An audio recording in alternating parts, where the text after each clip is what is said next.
ದಕ್ಷಿಣ ಕನ್ನಡವನ್ನು ದೇಶದ ಬಲಿಷ್ಠ ಜಿಲ್ಲೆಯಾಗಿ ರೂಪಿಸಲು ಶ್ರಮಿಸುವುದಾಗಿ ಕಾಂಗ್ರೆಸ್ ಅಭ್ಯರ್ಥಿ ಪದ್ಮರಾಜ್ ಆರ್ ಪೂಜಾರಿ ಹೇಳಿದರು.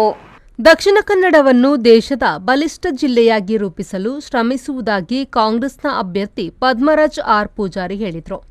ಅಡ್ಡೂರಿನಲ್ಲಿ ನಡೆದ ಚುನಾವಣಾ ಪ್ರಚಾರದಲ್ಲಿ ಅವರು ಮಾತನಾಡಿದರು. ಜಿಲ್ಲೆಯನ್ನು ಎಲ್ಲಾ ರೀತಿಯಲ್ಲೂ ಅಭಿವೃದ್ಧಿ ಮಾಡಲು ಬೇಕಾದ ಮೂಲಸೌಕರ್ಯಗಳಿವೆ. ಇದರ ಜೊತೆಗೆ ಹೂಡಿಕೆ, ಉದ್ದಿಮೆಗೆ ಪ್ರೋತ್ಸಾಹ ನೀಡಿ ಎಲ್ಲ ಅಭಿವೃದ್ಧಿ ಕಾರ್ಯಗಳಿಗೆ ಪೂರಕ ವಾತಾವರಣ ನಿರ್ಮಿಸಲಾಗುವುದು. ಇದರಿಂದ ಉದ್ಯೋಗ ಸೃಷ್ಟಿಯೂ ಸಾಧ್ಯ ಎಂದರು. ಅಡ್ಡೂರಿಗೆ ಕಾಂಗ್ರೆಸ್ ಅಭ್ಯರ್ಥಿ ಪದ್ಮರಾಜ್ ಆರ್ ಪೂಜಾರಿ ಆಗಮಿಸುತ್ತಿದ್ದಂತೆ ಹೆಗಲ ಮೇಲೆ ಕುಳ್ಳಿರಿಸಿ ವೇದಿಕೆಗೆ ಕರೆದೊಯ್ಯಲಾಯಿತು. ಕರೆದೊಯ್ಯುವಾಗ ರಸ್ತೆಯ ಇಕ್ಕೆಲಗಳಲ್ಲಿ 2 ಜೆಸಿಬಿಯ ಮೂಲಕ ಪುಷ್ಪವೃಷ್ಟಿಯನ್ನು ಮಾಡಲಾಯಿತು. ಎಡಪದವು, ಕುಪ್ಪೆಪದವು, ಗುರುಪುರ, ಕೈಕಂಬ, ಅಡ್ಡೂರು ಮೊದಲಾದ ಸ್ಥಳಗಳಲ್ಲಿ ಚುನಾವಣಾ ಪ್ರಚಾರ ನಡೆಯಿತು.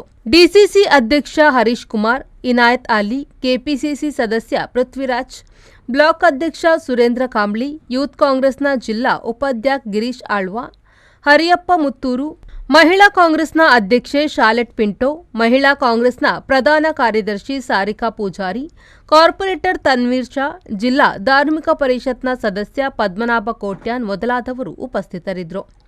ಶರತ್ ಸಾಲ್ಯನ್, ವಿ4 ನ್ಯೂಸ್, ಮಂಗಳೂರು.